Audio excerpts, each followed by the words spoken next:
Assalamualaikum warahmatullahi wabarakatuh. Perkenalkan, nama saya Adnan Haritza. Saya dari kelompok 2. Saya akan menjelaskan makalah saya, yaitu jenis-jenis akhlak dan sistem penilaian serta baik buruk menurut ajaran agama Islam.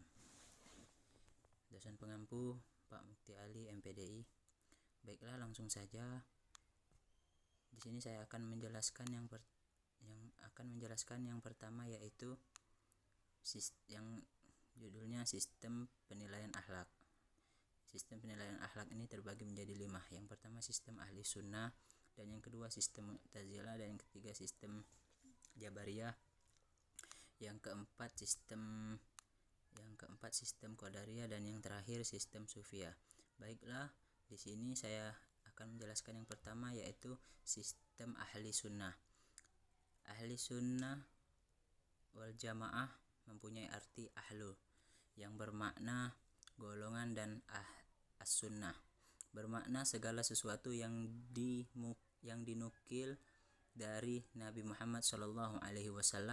Al-jamaah ini banyak yang memberi makna, antara lain golongan yang mayoritas umat Islam yang setia kepada pemimpin umat Islam, para sahabat Nabi Muhammad SAW.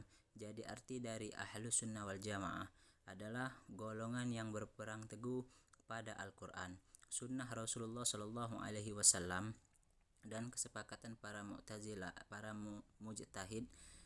Sebelum ahli sunnah wal jamaah ini dipelopori oleh Abu Husain al-Asy'ari dan Abu Mansur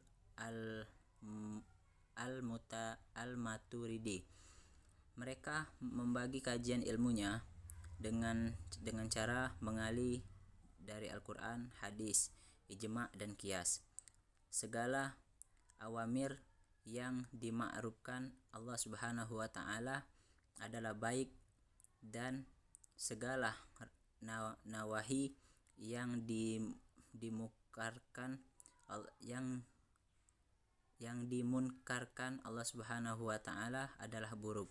Tidak ada kebaikan atau keburukan serta absolut, tetapi semua itu menurut instruksi dari Allah Subhanahu wa taala. Baiklah, yang kedua sistem Mu'tazilah. Secara bahasa, kata Mu'tazilah berasal dari kata itlazilah yang berarti berpisah atau memisahkan diri, yang mereka juga menjauh atau menjauhkan diri. Secara teknis istilah Mu'tazilah menunjukkan pada dua golongan. Golongan yang pertama adalah Mu'tazilah 1, muncul sebagai respon politik murni. Dan yang kedua adalah golongan Mu'tazilah 2, muncul segala respon persoalan teknologi yang berkembang di kalangan Khawarij dan Murji'ah. Baiklah, yang ketiga adalah sistem Jabariyah. Landasan pemikiran mazhab ini adalah bahwa pada hakikatnya perbuatan seseorang hamba disadarkan langsung kepada Allah Subhanahu wa taala, tidak diminta untuk taat, tapi dipaksa untuk melakukan segala perbuatan di luar kehendak dan usahanya. Maka Allah Subhanahu wa taala menciptakan segala perbuatan sebagaimana Dia menciptakan seluruh materi. Jadi adanya pahala dan siksaan adalah paksaan. Dan yang keempat adalah sistem Qadariyah. Aliran ini dipelopori oleh Qahilan Dimashq dan Ma'bad al-Juhani. Qadariyah berasal dari kata qadara yang mengandung arti kemampuan dan kekuatan. Kaum Qadariyah adalah golongan Islam yang meyakini bahwa manusia mempunyai kekuatan mutlak dan kebebasan untuk menentukan segala macam perbuatan sesuai dengan keinginan tanpa ada intervensi dari tahun 5. Dan yang terakhir adalah sistem Sufiyah. Pada Sufiyah, yang dianalisir pada Sufi berpendapat bahwa pendidikan akhlak tersusun atas 3 fase. Yang pertama adalah fase takhalil dan takhiliyah, yaitu membasmi sifat-sifat duniawiyah dan yang terdapat dalam diri manusia. Takliyah zahririyah, yaitu menjauhkan diri dari kejahatan 7 macam anggota maksiat. Yang fase kedua adalah tahalil, yang artinya mengisi jiwa seseorang dengan jiwa mahmudah yang merupakan ibadat kolbi. Dan yang ketiga fase tajalil adalah pengalaman puncak yang dicari pada pencipta Allah Subhanahu wa taala. Baiklah, mungkin hanya inilah yang dapat saya sampaikan, kurang dan lebihnya saya mohon maaf kepada Allah Subhanahu wa taala, saya mohon ampun. Billahi taufiq wal hidayah, waridha wal inayah. Wassalamualaikum warahmatullahi taala wabarakatuh. Berasal dari kata itlazilah yang berpisah, yang berarti berpisah atau memisahkan diri. Yang mereka juga menjauh atau menjauhkan diri. Secara teknis istilah Mu'tazilah menunjukkan pada dua golongan. Golongan yang pertama adalah Mu'tazilah 1, muncul sebagai respon politik murni. Dan yang kedua adalah golongan Mu'tazilah 2, muncul segala respon persoalan teknologi yang berkembang di kalangan Khawarij dan Murji'ah. Baiklah, yang ketiga adalah sistem Jabariyah.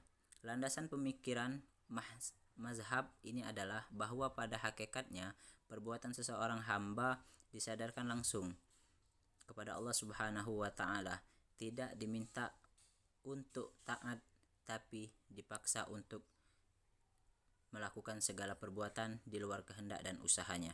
Maka Allah Subhanahu wa taala menciptakan segala perbuatan sebagaimana Dia menciptakan seluruh materi. Jadi adanya pahala dan siksaan adalah paksaan.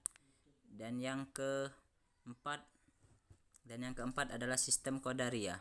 Aliran ini dipelopori oleh Qahilan Dimashq dan Ma'bad al-Juhani. Qadariyah berasal dari kata qadaro yang mengandung arti kemampuan dan kekuatan.